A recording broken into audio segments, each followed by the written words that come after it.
Hello YouTubers, today we will check solved question paper of cost accounting 4th semester of CBCS syllabus which was held in May 2015. In this video we will check practical as well as theoretical questions of cost accounting. So let's start. Question number A, fill in the blanks. Cost sheet per unit decreases when volume of production increases.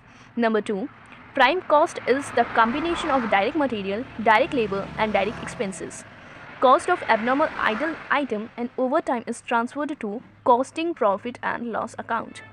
Number 4, depreciation is on showroom building is to be treated as a selling and distribution overheads. Number 5, in contract, costing escalation causes allows adjustment of the prices of materials or rate of labor, etc. when these rises beyond a specified time limit. The next question is choose the correct answer. Rent of a factory building is a variable cost or fixed cost, semi-variable cost. So the answer is fixed cost. A high labor turnover increases or decreases the cost of production. The basis of appointment for canteen and staff welfare expenses is floor area occupied by the number of workers or wages. Next is question number 2. Write a short note on any four. So we will do all the four short note. First is EOQ, that is economic order quantity. EOQ is the size of the order which gives maximum economy in purchasing any material and ultimately contributes towards maintaining the material at the optimum level and at the minimum cost. In other words, EOQ is the amount of inventory to be ordered at any time. Any item for purposes of minimizing annual turnover or annual inventory cost. The quantity to order at a given time must be determined by balancing two factors, carrying cost and ordering cost. Carrying cost. Carrying cost refers to the cost of carrying, storing 1 unit of material. For example, losses, obsolescence, storekeeping cost, insurance premium, etc. Larger the volume of inventory, higher will be the carrying cost and vice versa. Ordering cost. It means cost of placing an order and fewer the quantity purchased on its order. Greater will be the ordering cost and vice versa. Formula of EOQ equals to under root 2 CO divided by I. Here C denotes annual usage of material, O denotes cost of placing an order and I denotes annual carrying cost of 1 unit. Number B, short note on last in first out method, that is LIFO method. LIFO method is used to account for inventory that records the most recently produced item as a sold first. According to this method, the material last received are the first to be issued. Advantages. Issues are issue price reflects current market price. Number 3, there is no unrealized profit or loss. Number 4, product cost will be based on current market price and hence will be more real. Disadvantages of LIFO method are, this method is not accepted by the income tax authorities. Number 2, stock of materials shown in the balance sheet will not reflect market price. Number 3, this method involves considerable clerical work due to variation in prices. Comparison of cost of similar job is different. Next is short note on stock control. Inventory control means to monitor the stock of goods used for production, distribution and captive self-consumption for a specific time period. Stock of goods are placed at some particular location. Stock of goods includes raw material, work in progress, finished goods, packaging, spares, components, consumable items, etc. Inventory control means maintaining the inventory at a desired level. The desired level keeps on fluctuating as per the demand and supply of goods. According to Gordon Curzon, inventory control is the process whereby the inventory in material and parts carried in stocks is regulated within predetermined limits set in accordance with the inventory established by the management. Simply, inventory control is the method of identifying those stocks of goods which can be used for the production of finished goods. It shall be supported by a schedule which gives the details regarding opening stock, receipts of raw material, issue of material, closing stock and scrap generated. Next we have objectives of material control. To make available the right type of raw material at the right time in order to have smooth and continuous flow of production. Number B, to ensure effective utilization of material. Number C, to prevent overstocking of material and consequences locking up of working capital. Number D, to procure appropriate quality of raw material and reasonable price. Number E. To prevent losses during storage of material. Number F. Supply information to the management regarding the cost of material and availability of stocks. Reorder level. Reorder level. It is the point at which the storekeeper should initiate purchase requisition for fresh supply. This level lies between the maximum level and the minimum level. It is calculated by applying the following formula. Reorder level equals to maximum consumption into maximum reorder period. If maximum consumption is not given, then it is calculated as follows. Safety stock level plus normal consumption multiplied by normal reorder period. Next we have short note on bin cart. Bin cart is a place where materials are kept in. It may be a racked container, shelf or space where stores are kept. Bin cart is a document showing the particular of material kept in the bin. It is a document attached to the bin disclosing the quantitative details of material received, issued and the closing balances. A bin card is used for each item of material. Each receipt and issue is recorded on bin card in a chronological order, and the latest balances is shown after each receipt and issue. Bin card is maintained by the storekeeper.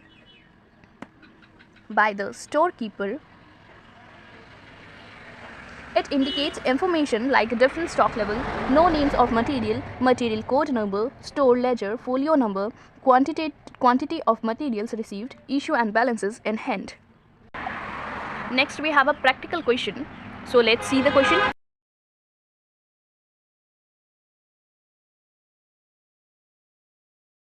So the answer is, prepare a cost sheet showing profit and loss as per cost account. Cost sheet of Assam Company Limited.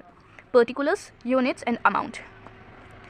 Raw material is 1,39,600 as stated above. Consumed is 76,200. So the prime there is no inventory and labor. So prime cost will be 2,15,800 plus factory overhead. So the factory overhead is given as 20% on prime cost. So the 20% of prime cost, that is 76,200 into 20 divided by 100 will be 43,160. So the work cost incurred is 2,58,960 minus closing stock of work in progress. So closing stock of work in progress is 47,890. So the work cost will be 2,11,070 only. Then we will plus office and administrative overhead, that is 36,600 as stated above, which is 3 rupees per unit produced. So the cost of production will be 12,200 less 200, that is 2,47,670 minus 4,060. Closing stock of finished goods is 4,060. So the cost of goods sold will be 2,43,610. Then adding selling and distribution overhead, which is rupees 4 per unit sold, so it will be 48,000.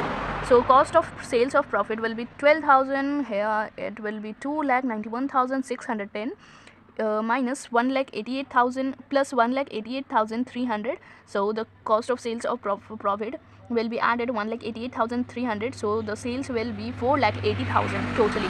So this will be the answer of our cost sheet of Assam Company Limited. Next we have discuss the nature of cost accounting and explain different cost concepts.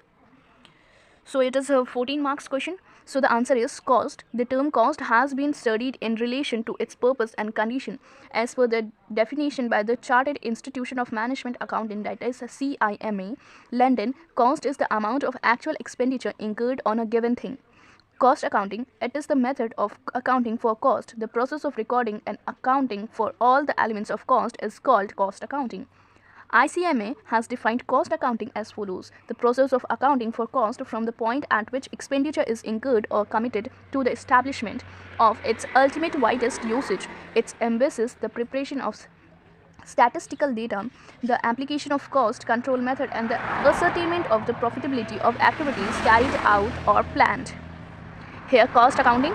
The term cost accountancy includes costing and cost accounting. Its purposes are cost control and profitability ascertainment. It serves as an essential tool of the management for decision making. Costing. The CIMA London has defined costing as the ascertainment of cost. It refers to the techniques and processes of ascertaining cost and studies the principles and rules concerning the determination of cost of production.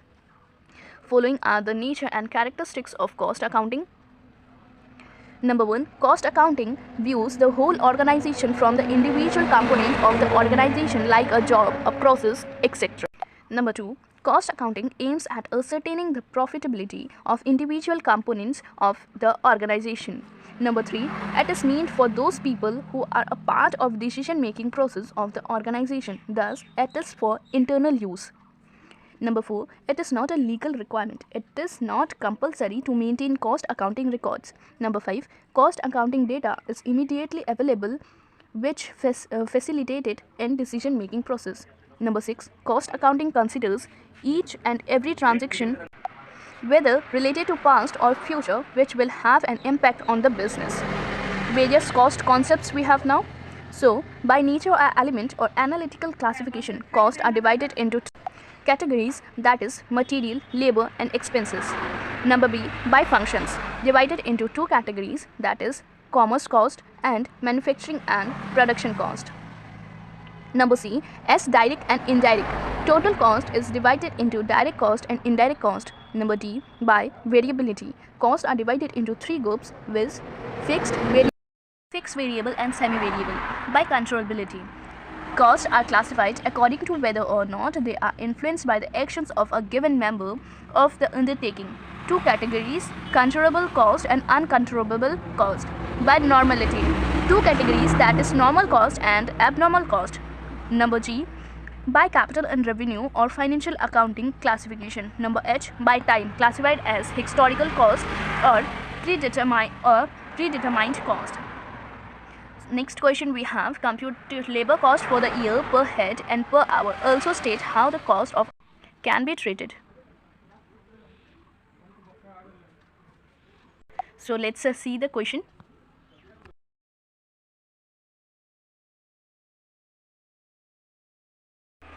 So the answer of computation of total labor cost, particulars and amount, this format we have to make. Basic wages we have given 600 multiplied by 12 months for 12 months for 150 people, so it will be 10,80,000. Dear length allowance is 0.2 into 12 into 1000 into 150, so we will get 3,60,000. House rent allowance is 25% of A and B, which will be 2,70,000 plus 9,000, so it will be 90,000, so it will be 3,60,000. Annual bonus is 4,50,000. Cost of labor, welfare and amenities is 3,20,400. Employees contribution to provident fund is 10% of basic wage, and ESIC, that is 2% of basic wage, so that will be minus 1,08,000 and minus 21,000, so the total labor cost will be 27 lakh. Here the calculation I have shown, the labor cost per worker is 27 lakh divided by 150, so it will be 18,000 per labor. Calculation of normal labor hours equals to 310 into 8 into 50 minus 250 into 15. So normal idle time minus 30 into 8 into 150, that is leave period, we will get 3 lakh. Labor cost per hour equals to 27 lakh divided by 3 lakh, so it will be rupees 9 per. So the next question we have given is distinguish between idle time and overtime, remuneration and incentive. So between idle time and overtime, idle time refers to the labor time paid for not utilized on production. It is a fact represents the time for which wages are paid, but during which no output is given out by the workers. Remain idle. Idle time is divided into two parts. Normal idle time, it is inherent in any job situation and thus it cannot be eliminated or reduced. For example, time gapped of another time lost due to fatigue, etc. The cost of normal idle time should be charged to the cost of normal idle time should be charged to the cost of production. This may be done by inflating the labor rate. It may be transferred to factory overhead by adopting a factory overhead absorption rate. Abnormal idle time, it defined as the idle time is uncontrollable. The cost of abnormal idle time due to any reason should be charged to costing, profit and loss account. Overtime, it is the amount of wages paid for the working beyond normal working hours. It is working beyond normal working hours as a specified practice is to pay for overtime work at higher rates. Hence, payment of overtime consists of two elements: the normal wage rate, example, the usual amount, and the extra payment, that is the premium. This amount of extra payment paid to a worker under overtime is known as overtime premium. Treatment of overtime premium in LOAC. If overtime is resorted to at at the desire of customer, then the overtime premium may be charged to the job directly. If overtime is required to cope with a general production program or for meeting urgent orders, the overtime premium should be treated as overhead cost of particular department or cost center which works overtime. Remuneration of and incentive. Remuneration is the payment or compensation received by an employee against the service provided by him. This includes the basic salary, any bonus allowance, or any other economic benefits that an employee or executive received during his employment. Remuneration paid on the basis of time rate or piece rate basis. It is fixed in nature and is constant for every employee, even if they doesn't work as per standards. Remuneration is traditionally seen as the total income of an individual and may comprises a range of separate payments determined according to different rules. Incentives are wages to appropriate the employee's performance. So the next question we have given computation of machine labor cost. So let's see the question first. So we have to make the format particulars per annum per hour. So standing charges of the shop or insurance is for 4,500 into 5 divided by 75. So that is per annum is 300. Rent is 800 into 12 into 100 divided by 1600. So it will be per annum equals to rupees 600. Lighting is 120 into 12 into 3 divided by 20. So it will become 216. For 4,000 hours it will be 1,116. So the running expenses is 12.375. So depreciation is 5 lakh minus 5,000 divided by 10 into 4,000. So it will be 0.5. Raw material is 2,000 divided by 4,000. So it will be 0.5. Electricity is 2.5 into 0.75. So it will be 18.75. Then electricity is this, and machine hour rate is 31.904. So this is the totally calculation of the computation of machine labor cost. So next we have defined overhead. So it will be solved in question number paper number 2019. I will show this later. So next we have a process account. So let's see the question first. This is the answer: particulars unit amount, particulars unit amount. Raw material 10,000, amount is 40,000 into 4. Then by normal loss is 1,000, that is 2,000 amount. To wages 20,000 amount. Then to direct expenses 12,000. Production overhead is 20,000. 100% of wages, that is 20,000. To process to account will be transferred as 10,000, 92,000. So it will be 9,000 and 90,000. So 10,000, 92,000. This will be transferred to the process to account. So process 1 account there is 9,000. So we will write as 9,000, 90,000 amount. To wages 20,000. Direct expenses is 10,050. To production overhead is 20,000. 100% of wages, that is 20,000. By normal loss is 450 units, that is at the rate 5%. 450 units, amount will be 1,800. By normal loss 300, that will be 485. 4851. By finished goods or stock, it will be 8,250 units. So the amount will be 13,339. So by balancing it will we have 9,000, 14,050 and 9,000, 14,050. 1,40,050. Sorry. Next we have the working note. I have shown value of abnormal loss, that is process account. 1,40,050 minus 1,800 divided by 9,000 minus 450 into 300. So we will get 44,851. So the last question of this paper is explain the following, that is reconciliation of cost and financial accounts. When cost accounting and financial accounts are maintained in two different sets of books, there will be prepared two profits and loss account, one for costing book and all the other for the financial book. The profit or loss shown by the financial book such as a system is termed as non-integral system, whereas under the integral system of accounting there are no separate cost and financial account. Consequently, the problem of reconciliation doesn't arise under the integral system. However, where two sets of the accounting system, namely financial accounting and cost accounting, are maintained, the profit shown by the two sets of account may not agree with each other, although both deal with the same basis transaction like purchase, wages, etc. The difference of purpose leads to a different approach in a collection analysis of the individual system. Financial accounts are concerned with the ascertainment of profit or loss for the whole operation of the organization for a relatively long period, usually a year, without being too much concerned with the cost computation, whereas cost accounts are concerned with the ascertainment of profit or loss made by the manufacturing divisions or products of cost comparison and preparation and use of a variety of cost statements. The difference in the purpose An approach generally results in different profit figures from what is disclosed by the financial accounts, and thus arises the need for the reconciliation of profit figures given by the cost accounts and the financial accounts. So in the next video we will discuss the solved question paper of 2019 of cost accounting. So stay tuned with my channel and subscribe to my channel for the more videos. Thank you.